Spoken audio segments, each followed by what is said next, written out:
नमस्कार दोस्तों, थंबनेल देख के आपको पता चल गया कि मुझसे कुछ गलती हुई है और ये जो मैंने गलती की है वो हमारी इलेक्ट्रिकल फील्ड के रिलेटेड है। इसलिए मुझे अपने आप ही बहुत ही गुस्सा आ रहा था कि ये गलती मैंने कैसे कर दी, वो भी हमारी इलेक्ट्रिकल फील्ड के रिलेटेड। इसलिए मैं ये वीडियो बना रहा हूँ कि जो मैंने गलती की है वो आप लोगों के शेयर कर सकूँ और आप लोगों को भी इन फ्यूचर अवेयरनेस आ सके और आप ये गलती इन फ्यूचर ना कर सके। इसलिए मैं अवेयरनेस के लिए ये वीडियो बना रहा हूँ, सभी लोगों को जानकारी पहुँच सके। जो मैंने गलती की है वो आप ना करें इन फ्यूचर। तो दोस्तों, जो मैंने गलती की उसके बारे में हम बात करते हैं। तो मेरे घर में जो मैं रेगुलर जो टेक्नीशियन था उसको मैं एक या दो साल से उसको रेगुलर उसे ही टेक्नीशियन को घर पे बुला रहा था। कुछ भी वॉशिंग मशीन में कुछ प्रॉब्लम होता था या कुछ घर घंटी ऐसा, ठीक है, यानी जो मेजर प्रॉब्लम होता था मैं उसी को बुलाता था। अगर छोटे मोटे प्रॉब्लम होते रहते थे तो मैं खुद ही अपने आप उसको सॉल्व करने की ट्राई करता था और कर भी देता था। तो अभी बीच में क्या हुआ कि गैस गीज़र मेरा ख़राब हो चुका था। तो मैंने उसको 2 महीने पहले बुलाया कि बोला गैस गीज़र ख़राब है, आप देख लो। तो उसने देखा तो गैस गीज़र में बोला कि सर्किट ख़राब है, सर्किट लगानी पड़ेगी और इतना इतना खर्चा आएगा, 1200 रुपया इतना बोला था। और गैस गीज़र की प्राइस शायद हमने 5-6 साल पहले लिया था, 6-7 हज़ार में आया था। तो मैंने बोला ठीक है, सर्किट नहीं लगानी पड़ेगा, ठीक है। तो सर्किट की प्राइस भी मैंने चेक की थी नेट पे, तो शायद 600-700 रुपये जितनी थी। तो मैंने सोचा चलो इसका चार्जेस होगा 200-300 रुपये ऐसा, और सर्विस भी करके देगा तो ठीक है। तो मैंने बोला ठीक है आप कर दो। तो उस टाइम पे 1200 रुपया हुआ था और वो सर्किट लगा के चला गया था और ठीक तरह से आराम से फिर मेरा गीज़र वर्क भी कर रहा था। और उस टाइम पे क्या मुझे गीज़र के बारे में इतना डिटेल में पता भी नहीं था, इसलिए मैंने ट्राई भी नहीं किया, क्योंकि गैस कैसे करने का गैस का यूज़ होता है और हमें कुछ ज़्यादा नॉलेज ना और हम कुछ गलती से कुछ फॉल्ट कर बैठे तो एक्सीडेंट भी हो सकता है, यानी कुछ भी मेजर फॉल्ट हो सकते हैं, कुछ भी प्रॉब्लम आ सकती है। इसलिए मैंने फिर उसमें ज़्यादा वो नहीं किया था।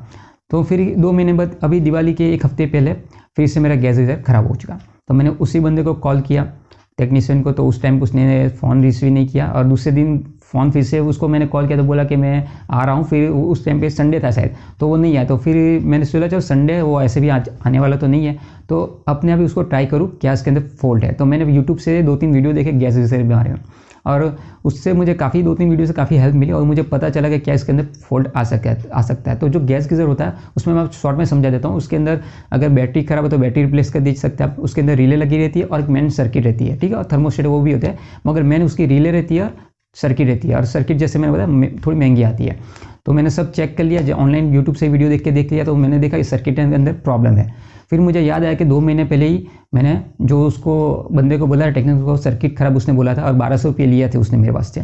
तो मैंने बोला सर्किट तो नहीं है। तो मैंने सर्किट की वारंटी चेक किया नेट से, तो देखा कि मोस्टली जो सर्किट होती है जो गैस गीज़र में लगी उसे 6 महीने की वारंटी आती है। तो मैंने सोचा 6 महीने की वारंटी होगी तो ये रिप्लेस होनी चाहिए। तो फिर मैंने उस सर्किट की पूरी उसको जब गैस है उसकी बॉडी निकाली, सर्किट को पूरा निकाल के देखा तो उसके अंदर जो डेट लिखी थी सर्किट के वो 2015 लिखी थी, यानी जब हमने परचेस किया था उसी की डेट लिखी थी। यानी ये मैन्युफैक्चरिंग जो सर्किट थी, जो कंपनी फिटिंग आती है वही सर्किट थी, यानी वो बंदे ने नई सर्किट लगाई नहीं थी। तो उस टाइम पे मुझे फिर बहुत ही गुस्सा है। मुझे लगा उस बंदे ने तो मुझे नई सर्किट के लिए बोला था और पुरानी सर्किट ऐसे ही मुझे उन्हें 1200 रुपये का मुझे चूना लगा दिया। तो उस बंदे को मैंने फिर कॉल किया तो वो 2-3 तो फ़ोन उससे मैंने रिसीव नहीं किया। फिर जब रिसीव किया मैंने इस तरह से उसको बोला कि आपने तो चीट किया, आपने बोला था सर्किट नहीं डाली है और नई सर्किट तो डाली नहीं है, इसके अंदर पुरानी सर्किट है कंपनी फिटिंग की। तो फिर उसने बोला ठीक है मैं आके देखता हूँ।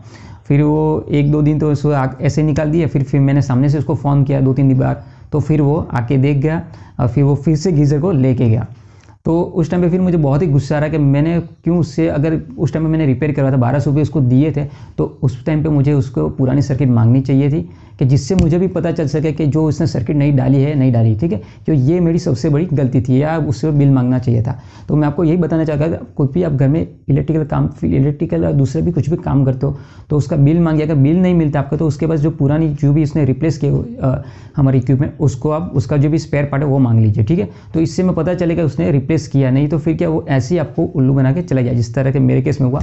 वो मैं कह सकते हैं आप मुझे कि उल्लू बना के चला गया। फिर मैंने उसको कॉल किया, फिर आया, वो लेके गया। दूसरे दिन फिर क्या किया उसने कि उसे लगा कि चलो मैं ऐसे ही रिपेयर हो जाएगा और मैं उसको पैसे नहीं लूँगा और उसको 1200 रुपये देना नहीं पड़ेगा। तो फिर से लेके आया 2-3 दिन बाद, ऐसे ही लगा दिया। उसे लगा चालू नहीं है उस टाइम पे, क्योंकि मेन प्रॉब्लम सर्किट का ही था और वो बंदे को भी इतना नॉलेज नहीं था। फिर मैंने उसको समझा भाई इसके सर्किट का प्रॉब्लम, आपको सर्किट नहीं डालनी पड़ेगी, मैं इसका पैसा नहीं दूंगा अलग से।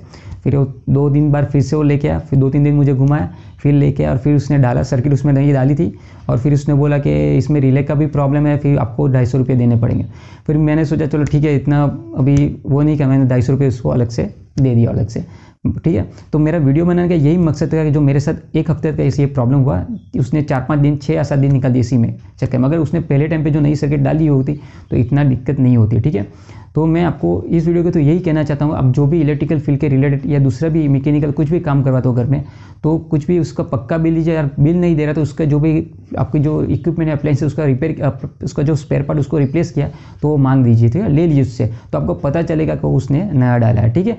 और इन फ्यूचर आपको भी ये प्रॉब्लम ना हो और ये दिक्कत ना उठानी पड़े। तो दोस्तों यही चीज़ मैं आपको इस वीडियो के थ्रू बताना चाह रहा था, अवेयरनेस फैलाना चाहता था कि ये आप गलती मत कीजिए, कुछ भी चीज़ खरीदते लेते हैं तो उसका स्पेयर पार्ट या बिल लेके रखिए, ठीक है। तो दोस्तों अगर ये इन्फॉर्मेशन आपको अच्छी लगी है तो वीडियो को लाइक और शेयर करना मत भूलिए। मिलते हैं अगले वीडियो में। Thanks for